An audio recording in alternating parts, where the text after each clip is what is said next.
Boa noite a todos, boa noite a todas, são 19h30. Vamos ouvir o clamor da terra, vamos ouvir o clamor dos pobres. E aí, pessoal, tudo bem com vocês? Estamos na Semana Santa, na segunda-feira da Semana Santa, né? E a gente vai fazer a reflexão de hoje, né? Hoje foi um dia bem enrolado, né? Oi, Terezinha, boa noite, paz e bem. E aí eu praticamente não tive tempo para nada, nem consegui fazer a chamada, né? Então vai ser de improviso total hoje, né? Como vocês podem ver, eu tomei vergonha na cara, fui no barbeiro, né? Cortei o cabelo, aparei a barba, né? Para ficar bonitinho, né? Porque senão minha esposa vai ficar tristinha.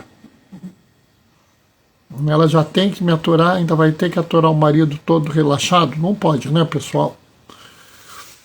Então nós daqui a pouco vamos fazer a reflexão. E eu acho que a reflexão de hoje vai ser bastante interessante. Oi, Roberta, boa noite, paz e bem. Acho que vai ser bastante interessante essa reflexão de hoje, sabe? E assim,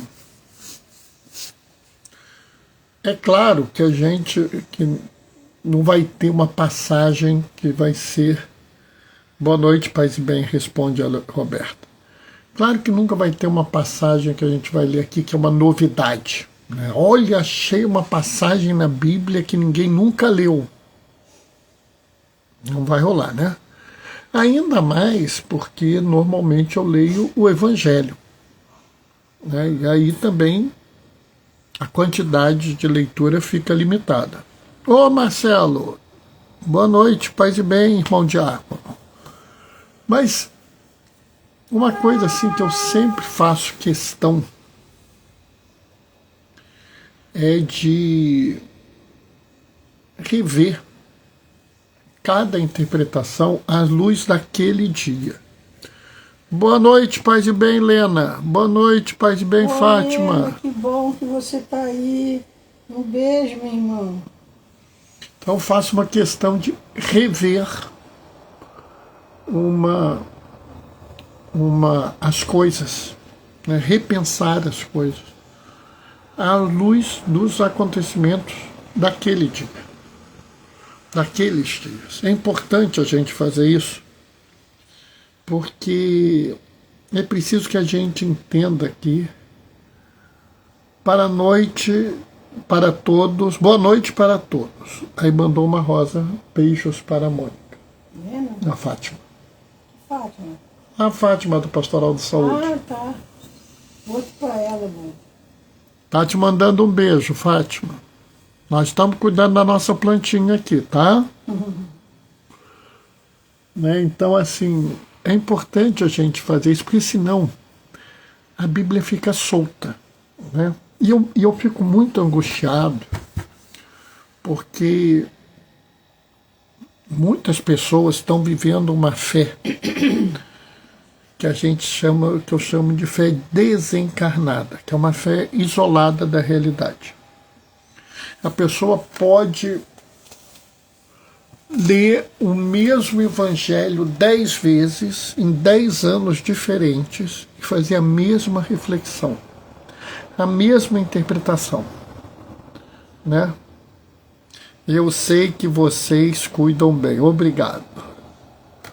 Obrigado, Fátima. Sabe, eu acho isso muito complicado, porque a gente até canta, né? Como é que a gente canta?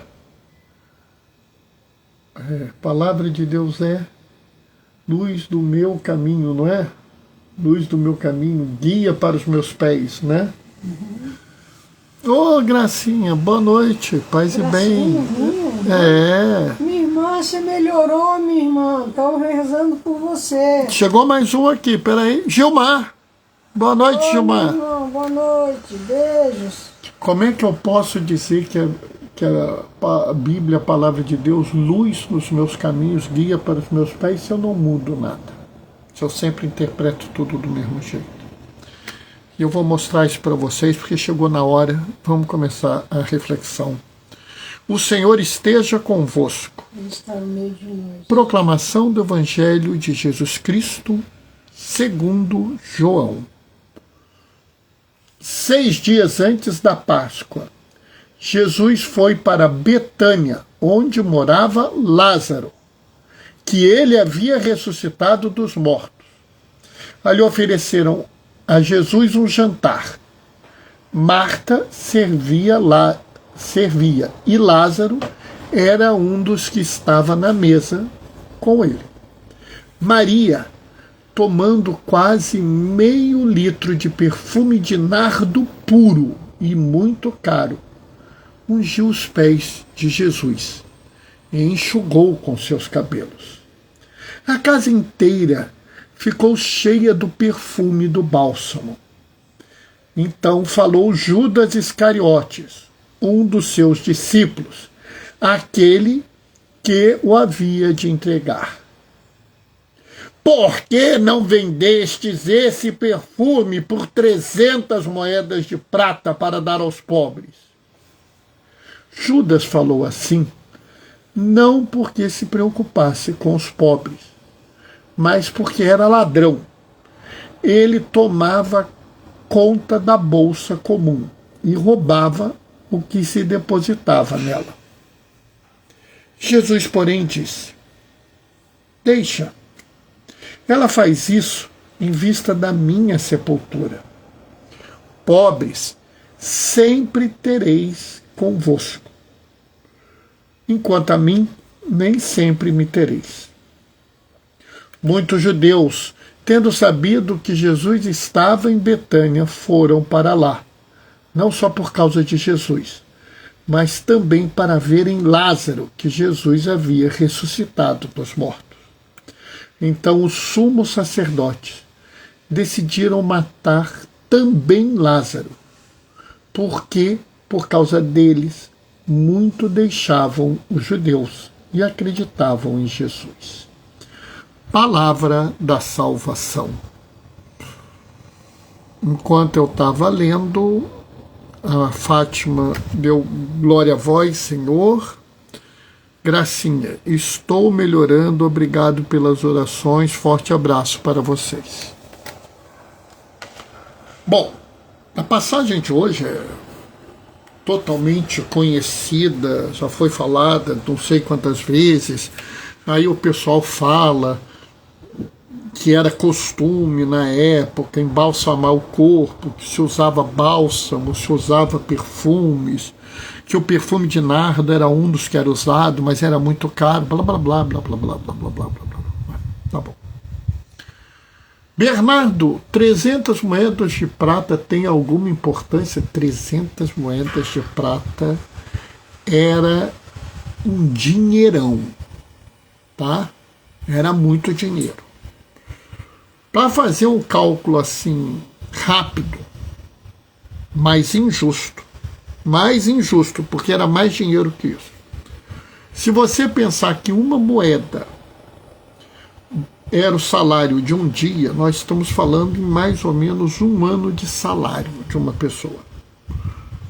Se nós pensarmos no salário atual, né, Modi, de R$ 1.500, nós estamos falando aí de 15, 18 mil, vamos arredondar, 20 mil reais.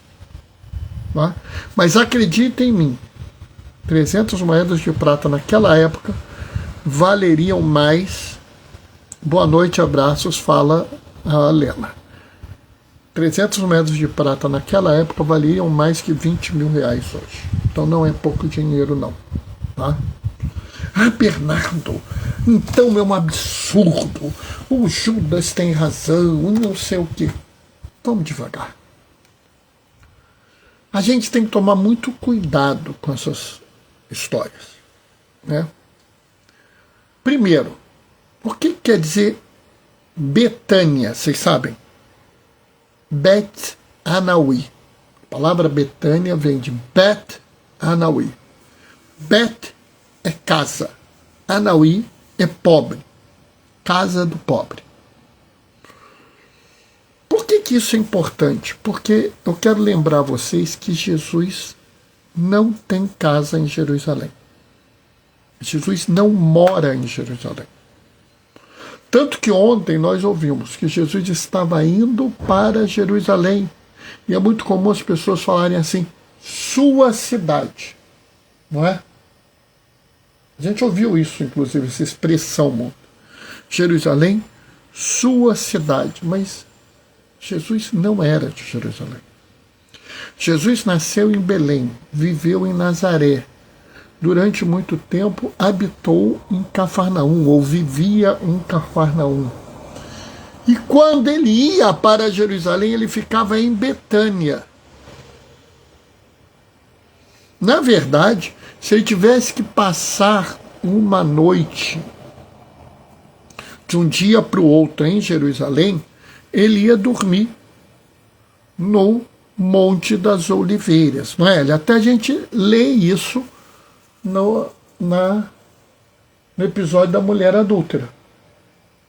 Não é, amor? Entrou alguém. Oi, Henrique, querido Henrique, meu colega diácono. Espero que você esteja bem, Henrique. Ué, Bernardo, então ele tinha uma casa no Monte das Oliveiras? Não, não tinha casa no Monte das Oliveiras. O Monte das Oliveiras era um jardim onde os peregrinos dormiam ao relento. Jesus passava as noites ao relento em Jerusalém. A casa dele, mais próxima de Jerusalém, era Betânia. E ele ficava na casa de Marta, Maria e Lázaro. Ou seja, ali não era lugar de riqueza. Não é, Bernardo? Mas então, de onde vem essa história? Eu, sinceramente, ainda não sei a resposta dessas 300 moedas de prata. Eu estou estudando. Tá? Vocês sabem que eu não minto. Então, eu falo que eu não sei. Mas esse número, para mim, é estranho. Tá? Bom, mas aí eu acho que tem outras discussões. E muitas delas são importantes. O questionamento de Judas em si não é errado. O que eu quero dizer com isso? O que Judas fala? Esse dinheiro não podia ser gasto com cuidado aos pobres. Vou dar um exemplo para vocês do que eu estou falando. Hoje, uma nave espacial de uma empresa particular que quer fazer turismo espacial levou uma tripulação para o espaço, fizeram num voo chamado suborbital, ou seja, não saíram da órbita da Terra por alguns minutos e voltaram. Havia 6 mulheres nesse voo e esse voo foi um sucesso, gastou um dinheirão. Só que hoje, no mesmo país, ou seja, nos Estados Unidos, você tem 47 milhões de pessoas em insegurança alimentar. Ora, eu não poderia ter gasto esse dinheiro para aplacar um pouco da fome de pelo menos uma parte dessa população? Aí você vai dizer, Bernardo, mas é uma empresa particular. Ela gasta o dinheiro dela como ela quiser. Sim. Sim. Se isso for verdade, o seu argumento é legalmente válido, mas é moralmente errado. Vamos entender que uma coisa é a lei, outra coisa é a moral. O que eu quero dizer com isso? Legalmente, eu posso pegar o meu dinheiro e comprar um celular de 20 mil reais. Não posso, amor? Eu não. Não, eu posso. O meu dinheiro, vou lá e gasto. Não posso? Uhum. Não posso pegar um celular de 20 mil reais e dar de presente para minha esposa? Eu tenho esse dinheiro, a pessoa me vendeu, eu dei para ela. Legalmente, eu estou certo. Mas 20 mil reais são um ano de uma família que ganha salário mínimo. Será que é moralmente certo eu gastar por um capricho? Porque a minha esposa tem um telefone, eu tenho um telefone. Nós não estamos precisando de um telefone.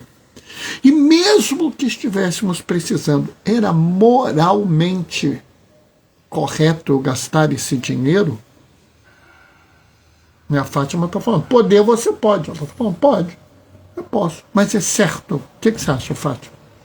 Você acha que é moralmente certo? Você diria assim, o diácono está certo, ele gastou 20 mil reais só para fazer para ter um celular bonitão. Você acha que está certo isso? Entendem a questão? A moral fala sobre o que é certo e o que está errado. A lei fala sobre o que está na lei ou o que não está na lei. São visões diferentes. E aí, é muito interessante, porque o Evangelho deixa... Não é certo, falou a Fátima. Tá vendo? Poder eu posso, mas não é certo. É legal, mas não é moral. Sabe, eu fico olhando isso e fico vendo que tem mais um detalhe. Na verdade, se você olhar João, ele foi muito ferido pela traição de Judas. Tanto que ele, de todos os evangelistas, ele é o que trata Judas pior. E ele deixa muito claro, mas Judas não fez isso porque ele se preocupava com os pobres. Judas fez isso porque era ladrão. E aqui eu vou dizer por que essa empresa não podia gastar esse dinheiro desse jeito. Porque essa empresa recebe fundos da NASA, ou seja, recebe fundos governamentais para fazer a pesquisa dela. Então, esse dinheiro não é um dinheiro do dono da empresa. É um investimento governamental que essa empresa tem.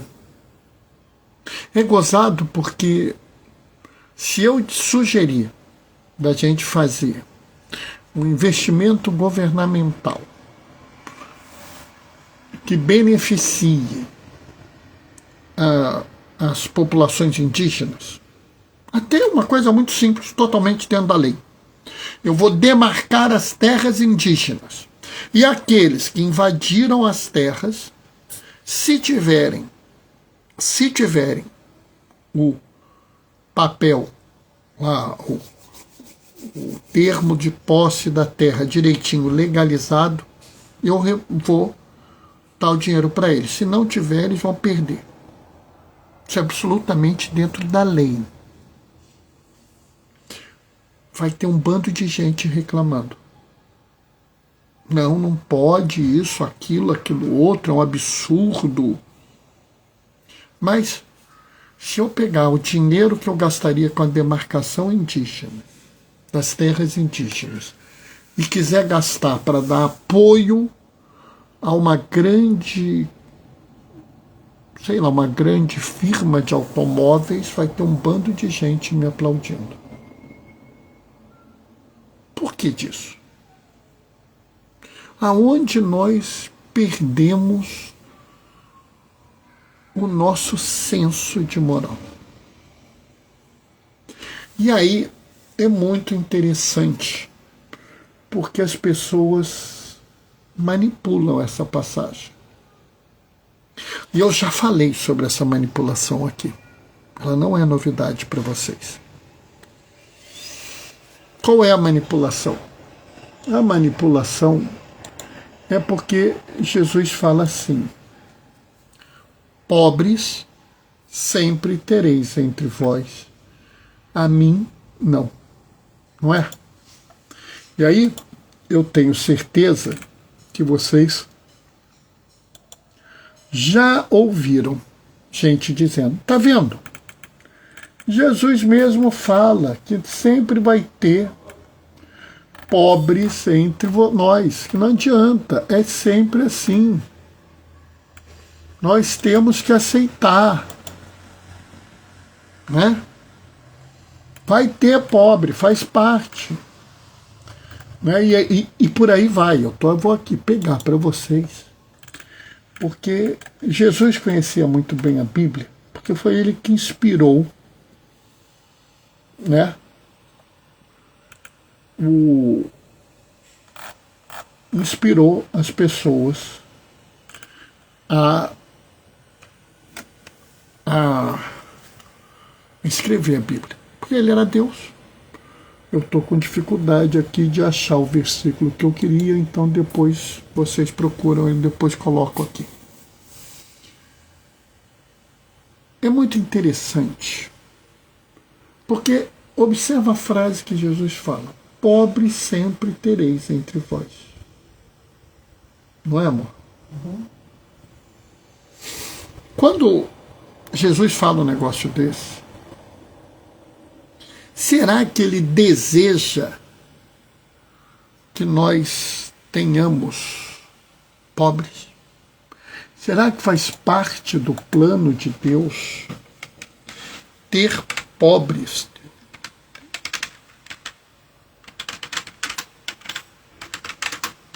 Será que é isso que Jesus quer? E aí, eu vou aqui pegar e vou te mostrar que a coisa não é assim. Eu vou pegar aqui Deuteronômio, capítulo 15, versículo 11. Né? Deixa eu ver se eu consigo. Aqui, ó. Nunca deixará de haver pobres na terra. E, monte, está certo, Jesus falou, né? Uhum. Está aqui. Mas observa o que ele continua falando no mesmo versículo. Não mudei o versículo, não. Deuteronômio 15, 11. E por esse motivo que te ordeno. Deus está ordenando. Deus não está pedindo, Deus não está sugerindo, Deus não está dando uma dicasinha. Ele está ordenando. Abre a mão em favor do teu irmão, tanto para o pobre como para o necessitado da tua terra. Então, quem fica reclamando quando a gente diz que tem que ouvir o clamor do pobre, quando tem que cuidar do pobre, quando tem que socorrer o pobre, e não é só o miserável, mas aquele que necessita, eu estou seguindo a ordem do Senhor. Eu estou agindo como o Senhor pediu para eu agir. Eu não estou agindo da forma como eu queria, como eu desejaria, como eu acho bonitinho. Eu estou agindo segundo a ordem do Senhor. Quando Jesus falou, pobre sempre tereis entre vós, mas a mim não tereis por muito tempo, ele não está desmerecendo o cuidado com o pobre. Ele não está dizendo que você não tem que se dedicar às pessoas pobres. Ele aqui não está justificando o ato de Maria como se fosse um ato assim, ela estava aqui, queria me agradar. Não.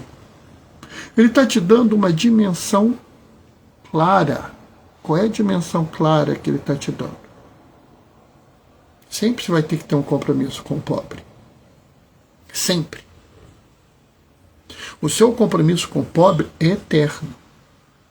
Mas naquele momento, numa circunstância especial, Maria estava fazendo uma ação espiritual.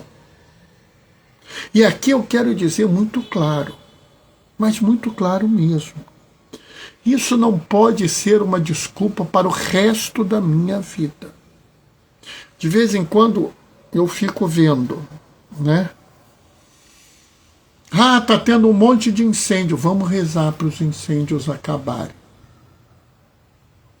Ah, está tendo uma enchente não sei onde, vamos rezar para a enchente acabar.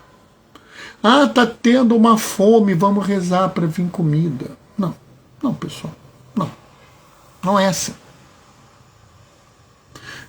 Eu me lembro quando começou a epidemia de Covid, que a gente estava trancado em casa, muitas pessoas me consultavam. Diácono, eu posso rezar para Deus fazer um milagre, tirar a Covid do mundo, porque muita gente vai acreditar nisso. Grupo Carta de Belém, boa noite, paz e bem, Grupo Carta de Belém. Aliás, Carta de Belém é uma coisa importantíssima, vocês deviam ler, tá? Não rezem para a epidemia acabar. Rezem para que as pessoas que estão sofrendo com a epidemia, com as pessoas que estão passando fome com a epidemia, recebam o que é necessário. O que eu acho que é essencial, que a gente precisa entender, é que certas coisas podem ser medidas urgentes, mas não podem ser a nossa vida. O exemplo que eu acabei de dar, da demarcação das terras indígenas. Horas, você pode dizer assim, eu vou rezar para que as pessoas sejam iluminadas e demarquem as terras indígenas. Tá, pode. Mas também pode cobrar dos políticos que você conhece. Assinar os abaixo-assinados que pedem isso. Se tiver uma romaria da terra, uma romaria da água, se tiver a marcha, se eu não me engano, é a Marcha das Margaridas, né? Apoiem esses movimentos. Apoiem essas ações. Por quê? Porque a gente não pode negar o compromisso que a gente tem com o pobre e o necessitado. E lembrando mais, que o compromisso que a gente tem com o pobre e com o necessitado é porque haverá pobres na terra, mas haverá pobres na terra por causa do pecado. Sim, o pecado é que dá origem à pobreza. É o pecado da ganância dos super ricos. É o pecado da ganância dos grandes fazendeiros, sojeiros, arrozeiros, desse agronegócio que precisa de uma quantidade absurda de terra. É sim desses pecuaristas que, em vez de criar o gado confinado, querem ter terrenos gigantescos, tem que andar de avião para ver o terreno deles. É pecado. A gente tem que entender que a origem da miséria é o pecado. Ih, meu Deus do céu. Mozinha lá. Olha lá, o Huguinho Inquisidor está dizendo que eu sou comunista, que eu estou mentindo. Querem ver como eu não estou? Se lembra que eu pedi para vocês lerem Deuteronômio 15:11? Leram? Agora, vamos ver Deuteronômio 15:4. É verdade que no teu meio não haverá nenhum pobre, porque o Senhor vai abençoar-te na terra que o Eterno, teu Deus, está te concedendo como herança, que tomes posse. Entenderam? Entenderam? Vou fazer uma outra leitura aqui. Contudo, não haverá pobres algum, pois o Senhor certamente te abençoará na tua terra, que o Senhor te deu como herança. Ou seja, quando Deus, em 15:11, ordena que nós cuidemos do pobre e do necessitado, é porque a natureza foi corrompida pelo pecado. Porque o plano inicial de Deus é que não existisse pobres na terra, porque a terra que temos é herança divina que recebemos. A existência de um pobre ou de um necessitado é sinal de pecado na terra. Quando a terra é destruída, é queimada, as árvores são derrubadas, é por pecado. Fátima está falando. Me diga qual é o capítulo do Deuteronômio. Capítulo 15. 15. O primeiro versículo que eu li é o 11, o segundo versículo que eu li é o 4, mas pode ler o 15 inteiro, é maravilhoso. É importante que a gente entenda que Jesus, quando falou isso, ele não estava falando, não se preocupa com o pobre não, tá? Se preocupa comigo, fica comigo, é só espiritual. Não. Jesus estava falando, existem momentos espirituais na nossa vida? Existem. Mas os momentos reais são essenciais. Os momentos de justiça fazem parte da própria essência do projeto de Deus na Terra. E é muito interessante porque hoje eu comecei dizendo assim, vamos ouvir o clamor da terra, vamos ouvir o clamor dos pobres. E nós estamos discutindo ecologia integral. E não há como a gente discutir a questão da ecologia ignorando a questão da injustiça, da desigualdade, da ganância. Portanto, a solução de um passa pelo outro. Nós só ouviremos realmente o clamor dos pobres e faremos justiça a eles quando ouvirmos o clamor da terra e fazermos justiça a ela. Amém? Acho que a reflexão foi boa hoje, mas acredito que eu me estendi, hein? Vamos ver a hora, amor? 8:02. Tava bom demais para ser verdade, nesses últimos dias eu tinha conseguido me manter lá nos 56, 57, 55. E olha que foi de improviso. Né? Pelo jeito o pessoal gostou, tá? Vi uns coraçõezinhos voando aqui, que bom. Pessoal, amanhã tem live, tá? Quarta-feira tem live. Quinta-feira é lava-pé. Eu vou fazer uma live, mas não vai ser de noite, vai ser de tarde. Fátima, foi muito bom. Né? Também está falando, gratidão, diácono Bernardo, por nos ensinar a palavra de Deus e me deu um girassol. Obrigado. Sabe, pessoal, isso faz parte da... Eu acho que é uma das grandes compromissos do diácono é esse. Né? Hoje mesmo eu estava no barbeiro, quando estava lá, e um paroquiano falou, eu gosto muito quando o senhor faz homilia. Eu falei, mas esse é um dos munus do diácono. O diácono, ele existe para servir a liturgia, a caridade e a palavra.